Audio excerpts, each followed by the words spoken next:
আমি অসিত কুমার সিংহ রায় কবিগুরু রবীন্দ্রনাথ ঠাকুরের লেখা একটি পদ্য। আপনারা সকলেই জানেন যে পুজোর সময় ছেলেপেলেদের খুব আনন্দ হয়। বাবা মা বাজার থেকে কি ছেলেপিলেদের জন্য আনলো, তারা দেখার জন্য ছুটোছুটি করে, পড়ার জন্য ছুটোছুটি করে।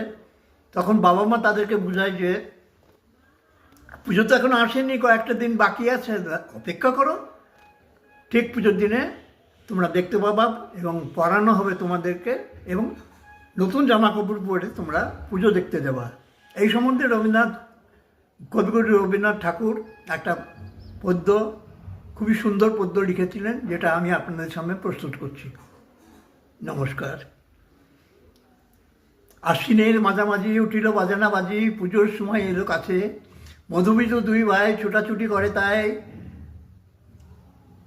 আনন্দের দুহাত তুলে নাচে। পিতা বসি ছিল দ্বারে, দুজনে সুধারো তারে, কি পোশাক আনিয়াছ কিনে? পিতা কয় আছে আছে তোদের মায়ের কাছে, দেখিতে পাইবি ঠিক দিনে। সবুর সয় না আর, জননীরে বারবার কয়ে মাগো ধরি তোর পায়, বাবা আমাদের তরে কি কিনে এনেছে ঘরে, একবার দেনামা দেখায়। ব্যস্ত দেখিয়ে হাসিয়া মা দুখানি ছিটের জামা দেখাইল করিয়া আদর।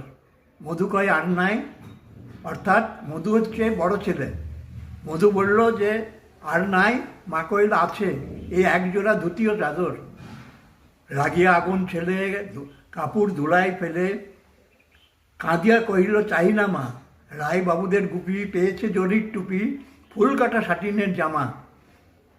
মা কইল মধু ছিছি, কাঁদো কেন মিছিমিছি, গরিব যে তোমাদের বাপ, এবছর হয়নি ধান, কত গেছে লোকসান, পেয়েছেন কত দুঃখ তাপ। তবু দেখো ভালোবেসে, তবু দেখো বহু ক্লেশে তোমাদের ভালোবেসে, সাধ্য মতো এনেছেন কিনে। সে জিনিস অনাদরে ফেলিলি ধুলির পরে, এই শিক্ষা হলো এতদিনে। বিলু বলে এ কাপড় পছন্দ হয়েছে মোর, এ জামা পরা সামারে। শুনে মধু আরও রাগে, ঘর থেকে দ্রুত বেগে গেল রায় বাবুদের ধারে। সীতামেলা লোক জড়ো, রায়বাবু ব্যস্ত বড়, দালানো সাজাতে গেছে রাত। তবু মধু এক কোণে দাঁড়াইল ম্লান মনে, চোখে তার পড়িল হঠাৎ। কাছে রাখি স্নেহ বড়ে, কহিল করুণ স্বরে, তারে দুই বাহুতে বাঁধিয়া, কিরে মধু হয়েছে কি, তোরে যে শুকনো দেখি।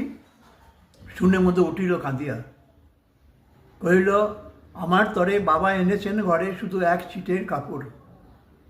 শুনি রায় মহাশয় হাসিয়া মধুরে কয়,